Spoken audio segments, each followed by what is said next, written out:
Hello বন্ধুরা, তোমরা তো দেখেইছিলে আমি এসেছি দিদি বাড়ি। তো দিদি বাড়িতে খাওয়া দাওয়া সেরে পরে চলে এসেছিলাম মাঠে একটু রোদ নিতে। মাঠে একটু রোদ নিয়ে তা রোদ নিতে নিতে চারিদিক মাঠটা ঘুরে ঘুরে দেখছিলাম। তো এখানে লাগিয়ে দিয়েছে আলু। আর এই জায়গাটা তো মানে মাঠের মধ্যে এত সুন্দর একটা জায়গা, যে সেই যারা যারা রান্নার ভিডিও করে, মানে রান্না বান্না করে, এই জায়গাটায় রান্না বান্নার জন্য বেস্ট জায়গা আমার মনে হয়। তারপর জামাইবু একটু মজা করে পাম্পটা চালিয়ে নিয়েছিল। পাম্পটা চালিয়ে নেওয়ার পরে আমি তো সেই বাঁশের বাঁশিগুলো হয় ছোটোবেলায় খুবই বাজাতাম, সেগুলো গাছ থেকে তুলে আমি একটু বাজিয়ে নিলাম। তো তোমরা দেখো।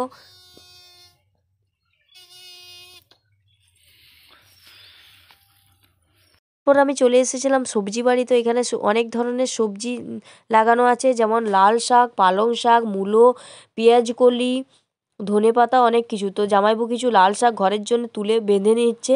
তারপর আবার এখানে লাগানো হয়েছে, এইখানে সবজি বাড়িতে লাগানো হয়েছে, মানে লাগানো হয়েছে বলতে এটা হচ্ছে পটল পটল মাচা। আর এখানে হচ্ছে লঙ্কা গাছ, নিচে আদা গাছ লাগানো আছে। আর এখানে হচ্ছে বেগুন গাছ আছে। আমি কিছু কাঁচা লঙ্কা তুলে নিচ্ছি। আর এখানে হচ্ছে বাঁধাকপি। আর হাতির ফলে অনেক নষ্ট করে দিয়েছে হাতিতে। কদিন আগে হাতি এসেছিলো, এখানে অনেক অনেক সবজি নষ্টও করে ফেলেছে। তো দেখো এখানে হচ্ছে হাতির পাঁচগুলো দেখো, তোমরা ভালো করে লক্ষ্য করে দেখো, গোল গোল বড় বড় হাতির পাঁচ। তো তারপরে চলে এসেছিলাম, প্রায় সন্ধ্যা হয়ে গেছিলো। এসে পরে দিদি গরম গরম বেগুনি ভেজে দিয়েছিলো, আর আমি বেগুনিটা খেতে থাকি। আর তোমরা চ্যানেলটি সাবস্ক্রাইব করে দিও। Tata, by.